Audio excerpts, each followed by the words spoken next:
Hello, I'm Xiaoshi, the presenter and editor for this group project, and I'm in the School of Mathematics, and I am in the program of Pure Math. Hi everyone, my name is Lio Shuaisong, a second-year student. I'm from School of Mathematical Science. My program is Science Mathematics, and my job was to write scripts, make a PowerPoint presentation about electromagnetic clutch for the presenter. For today's group project, we're going to talk about electromagnetic clutches. The purpose of it, the concept behind it, what do we do with it, also, how does it work? So without further ado, let's dive right into it. So we have to first explain what is an electromagnetic clutches. They are the devices that control power and rotation movement using electromagnetic forces generated by coils.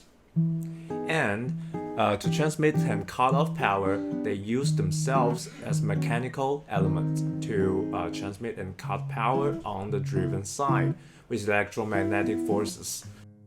Put simply, they can disconnect and connect power without stopping the power.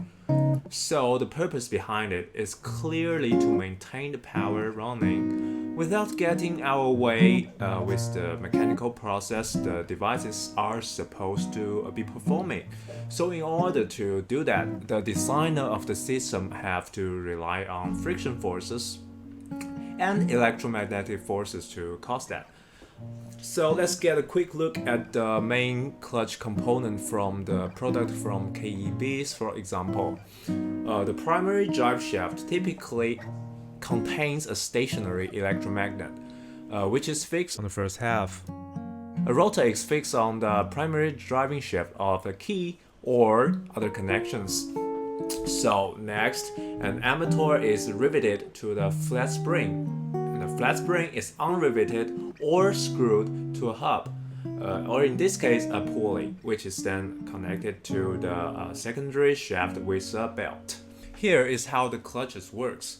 When a DC voltage applies to the electromagnetic coil, the magnetic field is created. The magnetic circuit passes through the clutch's rotor and ammeter. The force is large enough to deflect the flat spring, and the ammeter is pulled across a small gap and to the rotor face. The friction between the rotor and ammeter allows the driving shaft and ammeter to rotate at the same speed. When the voltage is removed from the coil, the flat spring returns and pulls back the ammeter without the friction in contact. The two shafts rotate independently as a result. And that concludes our research into KEB's clutches. Usually, they design them like this. As we previously stated, firstly, they make use of the electromagnetic forces to provide friction, and then from layers and layers of the mechanisms, and then provide the clutches, which is what we desired. And up to now, we can not so confidently say that we can crack the code and can design our own clutches.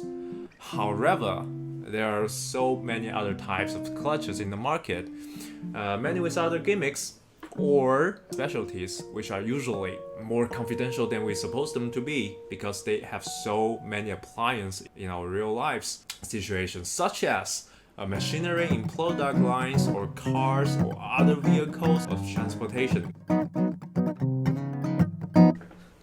So that concludes our little research into the introduction of electromagnetic clutches. Of course, there are still many unresearched things out there, sometimes confidential, sometimes business related.